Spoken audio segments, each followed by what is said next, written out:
Hello বন্ধুরা, তোমরা সবাই কেমন আছো? আশা করি ভালো আছো। আজ শুভ জন্মাষ্টমী। তোমাদেরকে জানাই শুভ জন্মাষ্টমীর প্রীতি শুভেচ্ছা ও ভালোবাসা। আর আমার ছোট্ট গোপুসোনা দেখো সেজে গুজে বসে পড়েছে আসনে। তো আজকে ওর পুজো হবে, আজকে ওর জন্মদিন। তো আমি দেখো সব কিছু ফুল টুল দিয়ে সব কিছু রেডি করে সাজিয়ে নিয়েছি। আর আমার অবস্থা দেখো কী অবস্থা, গরমে চুল টুলগুলোর যা অবস্থা হচ্ছে আর কি বলবো। তো আমি ভোগ রান্না করছি, এখন ভোগ রান্না করে তারপরে ব্রাহ্মণ যখন আসবে পুজোতে বসবো। এখন দেখো আমি 8 রকম ভাজা করছি।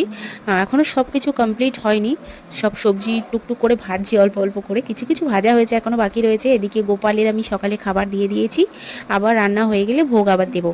আর এদিকে দেখো আমার কার্তিক, দেখো এটা আমার কার্তিক আর গোপাল দুজনই থাকে পাশাপাশি। আর এদিকে লুচি দেখো হয়ে গেছে, সুজিও হয়ে গিয়েছে।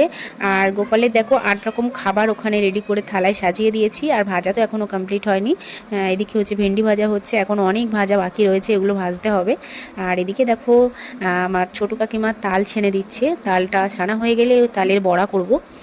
তো একা একা তো পুজোতে সব কিছু করা সম্ভব হয় না, কাউকে তো একটু সাপোর্ট করতে হয়, একটু হেল্প করতে হয়। তো দেখো তালের বড়াও হয়ে গেছে, সুজি হয়ে গেছে, ওখানে দই রয়েছে।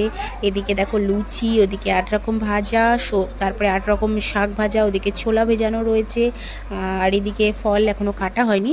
আসলে পুজোটা আমি খুব একটা এবছর বড় করে করার ইচ্ছা ছিল না, কিন্তু সেই জন্য বেশি আয়োজনও করতে পারিনি। টুকটাক যতটা পেরেছি ততটা আমি আয়োজন করেছি, জোগাড় করেছি। দেখো সব আমার রেডি হয়ে গেছে, ব্রাহ্মণও চলে এসেছে, পুজোতে বসেও গেছে। তো চলো তোমরা দেখতে থাকো।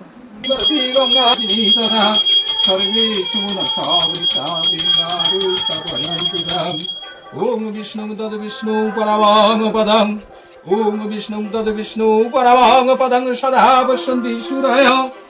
তো এবার আমরা অঞ্জলি দিয়ে নেব। তো ভিডিওটা এই পর্যন্ত, যদি ভালো লাগে লাইক কমেন্ট শেয়ার করে দেবে। আর কেমন হচ্ছে ভিডিওটা, আমার গোপালকে কেমন লাগছে কমেন্ট করে জানাবে। তো চলো টাটা।